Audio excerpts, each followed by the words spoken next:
Olá, tudo bem? Estou aqui com Daniela Campelo, que está em Washington.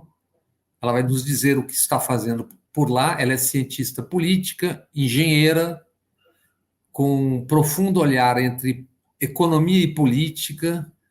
E ela e César Zucco fizeram um trabalho importante, que a gente já falou sobre isso duas vezes aqui, em janeiro de 2020, embora gravado em dezembro, e em agosto de 2020, sobre esse trabalho que ela vai falar, que, muito leiga e superficialmente falando, mostra a correlação entre ciclos de alta e de baixa de commodity e a popularidade de governos. Tudo bem, Daniela? Tudo ótimo, Bob. Tudo bem. Prazer estar aqui de novo, mais uma vez. Prazer meu. Como você está fazendo em Washington? Pois então, eu sou Resident Fellow no Wilson Center. O Wilson Center é uma organização do terceiro setor com alguma conexão com o governo americano e cuja missão é traduzir os conhecimentos da área acadêmica, de política, de economia, para policymakers, para aqueles que estão tomando decisões no governo, não só no governo americano, mas, enfim, a gente tem uma cadeia aí de informação pelo mundo que é muito interessante, na verdade. Essa é a missão do centro. Então, nesse ano, eu estou estudando o sentimento anti-China na América Latina, em geral, mas principalmente no caso do Brasil, que para mim parece... assim, é uma curiosidade diária entender como é que um país que é o maior mercado do Brasil hoje em dia e um grande investidor tem uma relação em que o Brasil confronta quase diariamente na mídia, publicamente, o governo, o presidente mesmo, né, sua família. Então, eu estou querendo entender de onde vem esse sentimento anti-China e principalmente a parte que tem a ver com os interesses de grupos diferentes dentro do Brasil. Porque, claro que tem um aspecto cultural, um aspecto histórico do Bolsonaro, mas eu acho que tem mais do que isso acontecendo e eu estou tentando entender um pouco melhor o que Isso é. já deu para entender alguma coisa, assim, mais ou menos? Eu diria o seguinte, o primeiro trabalho que eu publiquei sobre esse tema com um colega Francisco Urdines, lá da Católica do Chile, Francisco Urdines. Nós fizemos, ele é um argentino, na verdade, que dá aula na Católica do Chile. O que a gente fez foi uma pesquisa nacional no Brasil, em municípios que perderam muito, ganharam muito, ou não sofreram nenhum efeito de choque comercial com a China. Então, alguns municípios no Brasil sofreram com a concorrência da China dramaticamente nos anos 2000. Alguns outros ganharam muito com a abertura do mercado chinês. E o que a gente fez nessa pesquisa foi perguntar para pessoas que vivem nesses municípios e para legisladores, deputados que representam essas regiões, o quanto eles percebem China como um risco, como uma oportunidade. Parceria. Pois é, exatamente. E o que acontece é que o que se imaginaria, né, o que a gente vê nas regiões que perderam com a competição chinesa é que tanto os residentes quanto os representantes percebem a China como um risco, mais do que o nosso grupo de controle que não sofreu nenhum efeito da China. Mas quando acontece, no caso dos vencedores da abertura do mercado chinês, basicamente o agronegócio, né, as regiões do agro, o que a gente percebe é que não há nenhuma diferença. Eles não percebem a China como uma oportunidade maior do que o nosso grupo de controle. Então, a conclusão desse primeiro trabalho é que quem perde dá nome e bota culpa e acredita que tem a ver com a China aquilo que perdeu. Mas quem ganha não necessariamente associa com a China. Então, o que eu acredito é que as pessoas dessa região, e mesmo os representantes, têm uma percepção que eu acho que prevalece no agro, de que a China depende do Brasil, de que a China precisa do agronegócio brasileiro, que a China não tem alternativa. Então, outro dia eu vi uma manchete dizendo que a China poderia bater no rosto, alguma representação desse tipo, dizendo que qualquer coisa que se faça, a China ainda está ali porque a China precisa do agro. Eu acho que nos últimos meses essa percepção tem mudado e eu acho que está ficando mais realista no sentido de que a China tem alternativas e busca alternativas e sabe muito bem que estão entendendo que o Ibis é o Ibis e o Liverpool é o Liverpool. Em linguagem futebolística.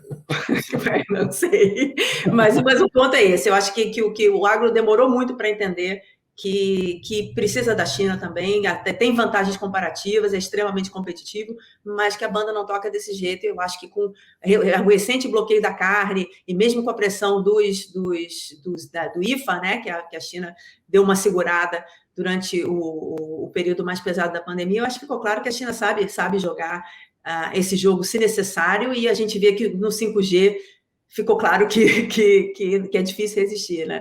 Então, eu estou tentando entender um pouco mais como é que são essas formas. Então, o que a gente percebe é que a indústria é muito organizada no sentido de tentar, de alguma maneira, bloquear esse efeito China, mas eu acho que o agro talvez não tenha percebido a importância de trabalhar do outro lado. Enfim, são essas coisas que eu estou olhando aí. O outro assunto que sempre nos interessa, que é produto do trabalho teu, fruto do trabalho teu e do César Zucco, que é essa relação entre os ciclos de commodities e a popularidade ou não de um governo, né? Você dizia com muita convicção há 2 anos, quase 2 anos, depois repetindo 1 ano e meio. Primeiro, você dizia antes que você tinha a convicção provada dessa correlação. E depois você disse, em agosto do ano passado, do ano de 2020, que muito mais do que a Covid, o que poderia prejudicar, ou que prejudicaria a popularidade do presidente Bolsonaro seria a economia. Como estamos?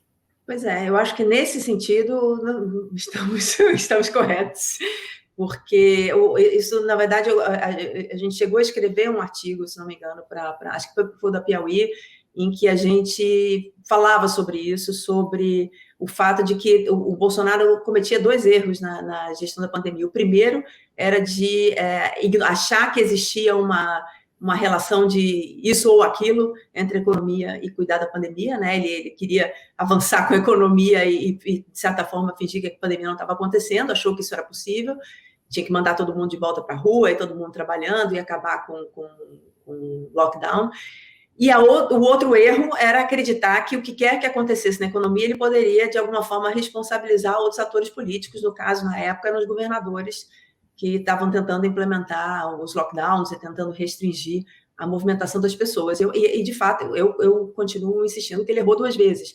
Primeiro, porque ficou bastante claro que a gestão da pandemia e a gestão da economia estão absolutamente associadas. Os países que geriram melhor a pandemia têm resultados econômicos mais satisfatórios agora, nesse momento. Eu acho que essa é a primeira questão. E a segunda é que, de fato, as pessoas, o que se sente, ao fim e ao cabo, perto de uma eleição, a avaliação dos governos tem muito a ver com o bem-estar das pessoas naquele momento, ou o mal-estar, no caso. Então, eu acho que a gente observa agora nas pesquisas recentes que já não se fala mais tanto em pandemia, já não é o primeiro problema que as pessoas identificam e começam a falar de desemprego, de inflação, de custo de energia, de custo do alimento. Então, essa bomba econômica está aí, está no colo do Bolsonaro, e ele disse o tempo todo que era culpa dos governadores, era culpa de quem quer que fosse, e a gente vê que a popularidade dele está sofrendo, e porque as pessoas acreditam que, em última instância, o presidente tem que responder pela economia, sendo isso correto ou não. Então, nesse sentido, eu acho que a gente acertou bastante a previsão. A relação da economia internacional e da doméstica, que eu acho que há mais pontos de interrogação. Isso, é nisso que eu queria saber. Aquela correlação dos ciclos de commodities. Na última conversa, você disse que tinha a possibilidade de ter um miniciclo tal, mas que provavelmente, em bom português, pela incompetência, o governo do Bolsonaro não conseguiria aproveitá-lo. Primeiro, teve e ele não soube aproveitar ou nem existiu? Teve um pequeno ciclo. Eu vou ponto a ponto daquilo que se tem mais certeza para aquilo que se tem menos certeza.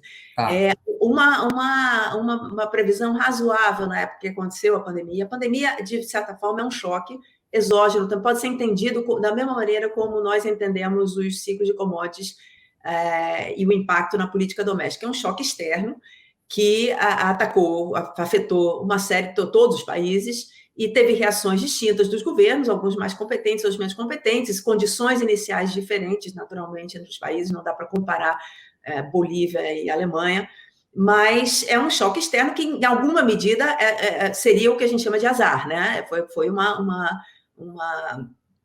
um momento difícil para qualquer governo.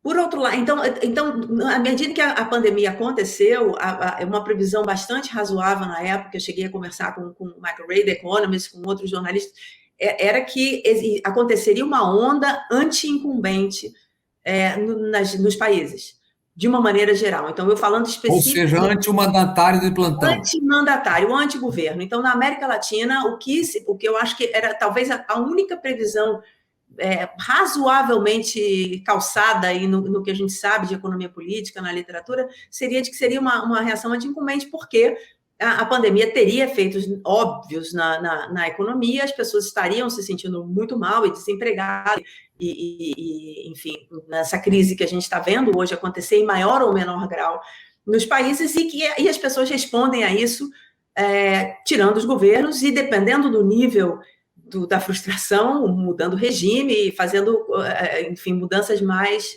radicais. Então, nesse sentido, eu acho que a previsão de início de uma onda anti-incumbente eu acho bastante razoável e continuo acreditando que é isso aí. Então, nesse sentido, Bolsonaro é um de vários, mais competentes ou menos competentes. O momento é um momento muito desfavorável para quem está no poder, porque a situação não está fácil. Talvez o Uruguai seja a única exceção na América do Sul em que a gente vê como reagiu muito diferentemente dos outros países na pandemia. Talvez isso não esteja acontecendo, eu não vi a popularidade recente do Lacaille Pou. Mas, de qualquer maneira, então isso eu acho que é um aspecto com bastante certeza. A outra questão foi a expectativa desse mini-boom. O mini-boom, alguns meses atrás, existia uma perspectiva entre alguns economistas, alguns muito mais otimistas do que outros, acreditando que com a recuperação da China, que realmente foi rápida, imediata, muito bem feita de início, né? Que isso geraria, de novo, o consumo de produtos básicos, o aumento de preço das commodities e que isso carregaria as economias da América do Sul. Houve uma recuperação, eu estava observando recentemente, o preço do petróleo é um parâmetro de outras commodities, não é a mesma coisa, mas é um parâmetro. O petróleo chegou a $180 o barril na época do auge do boom dos anos 2000, chegou a 40, ou quase nada, na verdade, na época da crise, mas isso não, digamos assim, chegou a 40 em condições mais ou menos estáveis e voltou a 80. Então, em certo sentido, houve uma piora tremenda do cenário externo para todos, né? As cadeias comerciais foram quebradas, o investimento externo, todo mundo muito apavorado, muito receoso de investir, mas depois, em algum momento, houve essa recuperação, esse mini-boom, que alguns economistas acreditavam que seria mais longo do que simplesmente um mini-boom. Houve uma frustração, eu diria, acho que o ponto de inflexão foi que uns 2 meses atrás, a gente está no meio de novembro, em que se percebeu que a China não ia responder na velocidade, no ritmo, na intensidade que os mais otimistas acreditavam que iria. Então, com essa percepção de que China não iria tão rápido e tão bem, imaginou-se que passou-se a esperar que o boom não fosse ser tão prolongado quanto foi o dos anos 2000, que alguns economistas acreditavam que seria.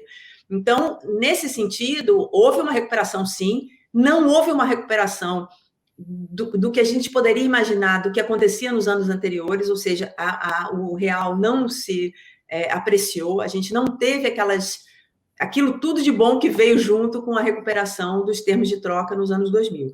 Então, essa é a segunda parte. Houve um mini-boom, ele foi curto, então, nesse sentido, teve um empurrão, mas agora, nesse exato momento, não se espera que vai continuar. A terceira questão não foi só no Brasil, e essa é a parte da incerteza grande. Não foi só no Brasil que a moeda não reagiu. Então, o Brasil, a moeda brasileira sofreu muito esse tempo todo, depois da pandemia. Eu acho que, indiscutivelmente, eu não diria, porque isso aí pode ser medido. Mas há um custo, Bolsonaro, quase inquestionavelmente, um custo no sentido de que não tem previsibilidade de nada. O governo é errático politicamente, é errático economicamente, vem adotando medidas que mostram que não existe capacidade estatal de tomar decisões, as pessoas não sabem o que fazer, nem para que lado ir na equipe econômica.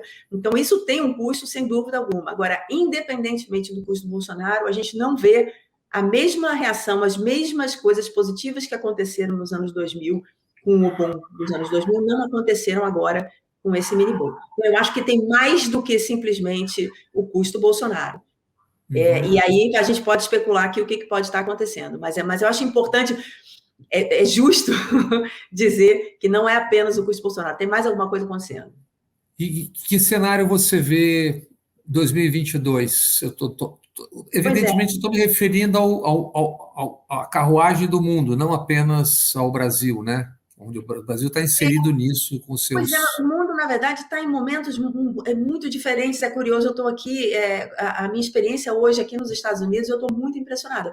Só se fala em emprego, todos os lugares têm oferta para trabalho, não tem mão de obra. Os economistas daqui estão tentando entender o que está acontecendo com as pessoas que decidiram abandonar o que faziam antes e ainda não estão fazendo nada de novo. Não sei se é uma expectativa de que as coisas Daniela, será que isso não tem a ver? Nós estamos numa espécie de 1840, que vinha a Revolução Industrial. Nós estamos nos primórdios da Revolução Digital, 5G já chegando e muito modo de produção acabando e outros surgindo muito rapidamente. Será que não tem uma coisa por aí também? Pois é, eu acho que pode ser, mas eu acho que tem sem dúvida, e nesse sentido vai ser muito, de novo, é uma fonte de desigualdade que a gente observa, porque naturalmente quem está trabalhando com a tecnologia, quem se vale dela, certamente vai se colocar numa posição melhor de quem faz trabalhos manuais ou, enfim, serviços mais simples. Mas o que eu percebo aqui também, existe uma questão houve uma economia durante o período da pandemia, as pessoas estão gastando muito. É um processo tão diferente do que eu vejo na América Latina que eu acho que os economistas aqui estão tentando entender e eu estou tentando entender o que eles entendem. No caso da América Latina, o que a gente vê é que ainda o desemprego continua muito alto, a inflação que está acontecendo no mundo todo, naturalmente, no nosso caso, ela é reverberada pelo problema das moedas, que é diferente você ter uma coisa é a inflação americana, outra coisa é a inflação em moeda forte, outra coisa é a inflação que vem junto com a moeda desvalorizando, que é o que está acontecendo na América Latina. Então, por exemplo, isso eu acho que é um ponto interessante e muito diferente do boom das commodities dos anos 2000, porque quando aconteceu esse boom das commodities, as moedas se apreciaram, à medida, então diminuiu o risco inflacionário, porque as moedas vinham se valorizando. Então, mesmo que os alimentos estivessem sofrendo aumento de preços, o real estava ganhando em relação ao dólar. Então, isso contém a inflação, quando a moeda aprecia. No caso agora desse último boom, a moeda estava se desvalorizando. Então, os alimentos começaram a subir de preço e as pessoas começaram a sentir, coisa que nos anos 2000 não sentiram tanto. A inflação só veio bater lá para frente, já perto do governo Dilma. Então, nesse sentido, a minha percepção para 2022, para a América Latina, não é só 2022, os próximos anos, vai ser um período de econômico muito difícil, muito difícil. Eu acho que existem algumas perspectivas mais de longo prazo que a gente pode especular, por exemplo, a discussão de reshoring dos Estados Unidos resolverem voltar a produzir perto, enfim, tem toda uma discussão, que é uma discussão, de certa forma, muito... Explica para a gente, voltar a produzir... perto. Então, a ideia de tirar aquilo que está produzindo na Ásia, está produzindo na China, passar a produzir em países... Trazer os empregos de volta para casa. Trazer os empregos de volta do meu ponto de vista, é um nome sofisticado para protecionismo, né? Para tentar trazer de fora, aqui para dentro de novo. Mas eu acho que há muita discussão sobre se a América do Sul tem possibilidade de se engajar de alguma forma nesse processo e ganhar com o comércio. Agora, estamos todos muito desintegrados também, né? A América do Sul cada vez faz menos sentido, enquanto a América do Sul, Mercosul, as conexões com o mundo lá fora para o Brasil estão absolutamente congeladas com esse governo, não há espaço de conversa com o governo americano, não há espaço para conversa com a Europa. Mas isso ficou muito claro há um mês e pouco atrás, naquela visita dupla, a do Bolsonaro às ditaduras do mundo árabe e a do Lula às social-democracia, ou etc., na Europa. Né? O tipo de recepção até me pareceu proposital. Pois é, eu te digo que curioso, eu conversei com alguns jornalistas sobre isso. teria sido melhor o Bolsonaro ter ficado em casa, né? Chamaria Exatamente. menos atenção a flagrante diferença entre... Exatamente. Mas isso é curioso, porque no caso do Brasil, eu acho que ainda existia com os Estados Unidos alguma conversa por conta dos 5G, né, que os americanos estavam tentando segurar a perspectiva da China produzindo para o 5G, e a questão do meio ambiente, em que havia uma expectativa de que talvez com alguma pressão e aquele apoio da Merkel tentar trazer o Bolsonaro para a conversa, para ver se consegue alguma coisa. Agora, esses últimos dados... Ele foi pisar no pé da Merkel. Pisou no pé da Merkel. Feliz que foi reconhecido, né? É uma metáfora. Então, então eu acho assim, tudo. Eu acho que o cenário tende vai ficar muito difícil, porque essa expectativa de, por exemplo, integração externa, que poderia talvez trazer alguma forma de recuperação, não está. No momento não tem possibilidade. Se houvesse, eu não acredito que vai haver uma reeleição de Bolsonaro, eu não sei o que seria do Brasil no sentido de desconectar toda e qualquer possibilidade com o mundo desenvolvido, né? É assustador. Uma consequência talvez seja previsível. Vocês esticariam a permanência em Washington. Não tenho dúvida.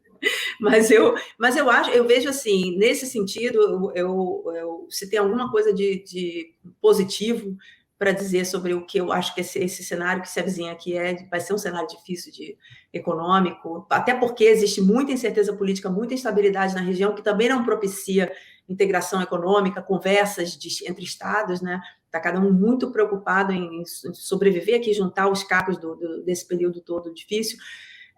Que eu acho que o Bolsonaro tem pouquíssimas chances de reeleição. Isso, assim, eu não gosto de dizer não tem chance de reeleição, porque, obviamente, sempre há chances quando se trata de um presidente no sistema presidencialismo, um presidencialista muito poderoso, e eu acho que é uma expressão que o americano usa bem, que é o straw man, né, que é o espantalho, você dizer, tem gente que diz que Bolsonaro não tem chance, mas é claro que tem, óbvio que tem, ninguém diria que não tem chance, porque ele é o presidente, no sistema presidencialista tem instrumentos a seu favor. Agora, dito isso, eu acho que a perspectiva dele é muito ruim, eleitoral, acho que tem muito pouca perspectiva mesmo.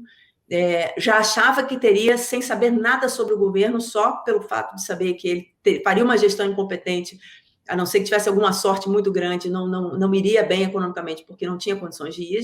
Qualquer um que faz essa trajetória dele imaginaria isso, mas eu acho que o cenário é muito negativo para ele. Então, a esperança que existe é que assim, alguma retomada de expectativas positivas em relação ao Brasil pode ter um efeito de curto prazo, né? de reconexão de alguma forma. Mas não será em curto prazo isso? Eu acho que a expectativa positiva pode ser no curto prazo, sim, porque é uma expectativa, aquela coisa simples, né? Quando o Lula a expectativa que você diz o seguinte, digamos que haja uma derrota, né, do Bolsonaro na eleição do ano que vem. Isso cria um outro ambiente, inclusive nos laços externos. Eu acho que cria um outro ambiente imediatamente, e eu acho que os laços externos nunca houve intenção, eu acho, nem da Europa, nem dos Estados Unidos, de desconectar com o Brasil. Acho que até que foram extremamente pacientes do ponto de vista de relações externas, e China, inclusive, que foi muito maltratada esse tempo todo, porque o Brasil, obviamente, é uma economia que importa, e, enfim, para esses países como mercado e como meio ambiente, como um país que importa muito do ponto de vista de meio ambiente e outras dinâmicas. Eu acho que está todo mundo pronto para engajar de novo. Nesse sentido, eu acho que pode existir um momento ali de curto prazo na eleição de outro candidato, que hoje, muito provavelmente, se nada mudar muito, deve ser o Lula. Eu acho que pode ter um efeito na confiança, na tranquilidade, e no horizonte, se a gente for pensar, um horizonte de 4 anos com alguma estabilidade, né? Porque desde o segundo mandato da Dilma, que já começou a conversa do impeachment no dia seguinte que ela foi reeleita. 5 dias depois, teve a primeira passeata na Paulista. Exato, muita incerteza, perspectivas que poderia vir por aí. Houve o impeachment, vem Temer, houve os escândalos de corrupção, ninguém sabia se Temer terminava ou não terminava. Aí vem a eleição de Bolsonaro com conversa de golpe e os processos de impeachment já começando, enfim, muita instabilidade política esse tempo todo. Quer dizer, quem vendeu a ideia de que sairia Dilma e entraria a estabilidade política, meu Deus do céu, não podia estar vendendo mais nada hoje em dia. E não enxergava nada, né? Pois é, pois é. Olha, para usar a sua imagem, para encerrar, o fato do mundo ter perdido a paciência com o Brasil, de uma certa forma, facilita o trabalho se não tiver uma repetição de Bolsonaro, que haverá uma boa vontade para o recomeço, é isso? Eu acho que vai haver uma boa vontade para o recomeço, e eu te digo, eu acho que, nesse sentido, acho que o Lula está muito, muito, muito bem posicionado para isso. Não só para boa vontade fora, como alguns vão discordar, para boa vontade dentro. Porque eu acho que vai existir uma necessidade de costura de todo esse tecido esgarçado durante 4 anos, que é preciso muita habilidade política para fazer, não é para qualquer um. Então, nesse sentido, assim, a experiência de quem já fez, de quem tem o talento natural indiscutível para isso, eu acho que cria uma esperança de costura para fora e para dentro do país. De novo, falta um ano, o cenário muda, Claro. Muita coisa pode acontecer, mas eu acho que existe aí uma perspectiva de luz de fim de túnel que eu acho que é o que segura a gente nesse momento. Mas acontecendo, seja o que for, não sendo o pior, só o alívio já é um empuxo, já é um empurrão, né? Eu diria o seguinte, sim. Agora, se, por exemplo, o candidato vencedor, que eu não acredito que venha ser, fosse, por exemplo, o Moro, com os militares que estão prestes a desembarcar do Bolsonaro entrando novamente, eu acho que continuamos numa... sem dúvida, hoje em dia eu diria que, como não vem com o discurso do ódio, com o discurso, enfim, né, dessa raiva que vem junto com o Bolsonaro, eu acho que qualquer coisa é um passo adiante. Mas essa questão dos militares, por exemplo, é uma questão que vai precisar ser endereçada e não pode ser jogada para debaixo do tapete. Você imagina, esse é um projeto militar, você desembarcar mais de 6 mil funcionários militares de um governo, de todas as grandes estatais, é uma missão. Exato. É uma missão que eu imagino que muitos não estejam interessados em cumprir. Então, nesse sentido, eu acho que não seria uma mudança tão radical e não endereçaria questões fundamentais que a gente vai precisar endereçar. Daniela, sempre um prazer ouvi-la. Continue estudando muito para nos ilustrar e também curtindo Washington, porque, afinal de contas... Pode deixar. Muito obrigada, Bob. Um prazer estar aqui mais uma vez. Prazer meu, querida. Tchau, tchau.